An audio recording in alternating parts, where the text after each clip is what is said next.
Hand-wringing, reflection, recalibration, call it what you will. The Republican Party is taking a hard look at the election and looking for lessons to learn. Let's bring in our Monday panel. Liz Sidoti of the Associated Press, Nathan Gonzales from the Rothenberg Political Report, and my own partner in crime, NBC Senior Political Editor Mark Murray. Welcome all. Nathan, I want to start with you because I want to start with this. You, after us, probably see more political partisan polling than anybody else.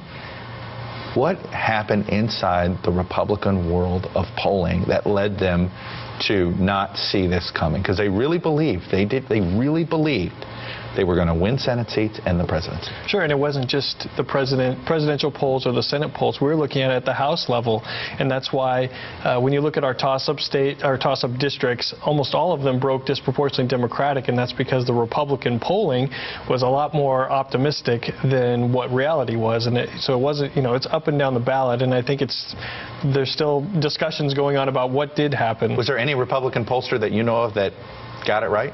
Well, now you're putting me on the spot. I know. I'm only to single out good. I don't want to single out bad. I won't say that they're all bad. There were some that seem to be further off than others, but we're going through, and there are hundreds and hundreds of polls. You thought there were a lot of presidential polls. Right. There are a lot of House level polls too, and we're just trying to figure out which ones are. I want to play a quick clip of Newt Gingrich, Mark, because it's I think he says exactly what everybody in this sort of alternate universe that a lot of Republicans were living in. I was wrong last week, as was virtually every major Republican analyst. And so you have to stop and say to yourself, if I was that far off, what do I need to learn to better understand America?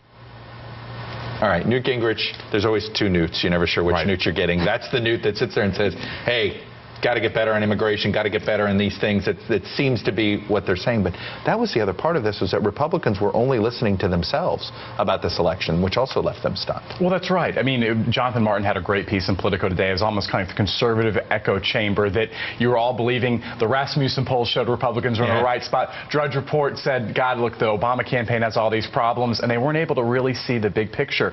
But, the Republicans I actually chatted with were still stunned that a 2008 electorate, or even like a 2008 electorate on steroids, actually came out. And Chuck, you and I were talking about, a lot of times pollsters make the point on, all right, what is a worst case scenario? And so if Republicans were actually trying to model this election, I thought, all right, well, what would the numbers be if 2008 actually came out? And that wasn't in their numbers. And Liz, I do know the Democratic polling was polling what they believe. Now, they believed in this demographic shift, and we know that they believe, look, it was over time, it just happens every year. The country gets about 2 points less white every presidential election year. They modeled that, but they modeled maxed out Republican enthusiasm, which is also why at the end the Obama campaign's tracking had Ohio down to what it ended up being about 1 to 2 points. Ditto that Florida was a dead even race, Virginia dead even race. Look, I have to say, but the Republicans weren't doing that. No, what was so shocking about this was not the outcome for me personally of the presidential or even the Senate, but it was how many highly respected Republicans who I personally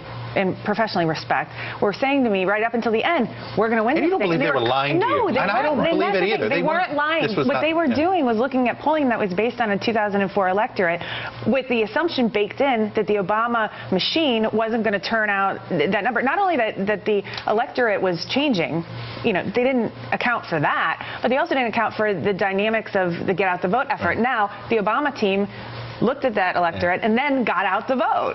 Nathan, I want to play for you a clip from Tom Price because and see if you agree that his assessment's a fair assessment about what the message the electorate sent.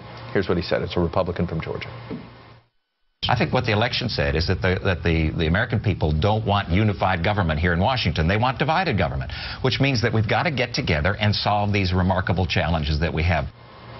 But Democrats won the National House Democratic vote. And the reason they didn't win control of the House, gerrymander. Right, because there are Democrats packed into very Democratic districts. There are also a handful of districts in California where there wasn't even a Republican nominee because of the top two primary. But overall, I don't think that people voted for more gridlock. I think at the end of Tom Price's quote, they voted for people working together. Just get something, have working government. How many House Republicans believe what he believes versus how many House Republicans Probably believe? At least half the caucus. And that's going to be the challenge, I think, for fiscal cliff, and we're going to talk a little more.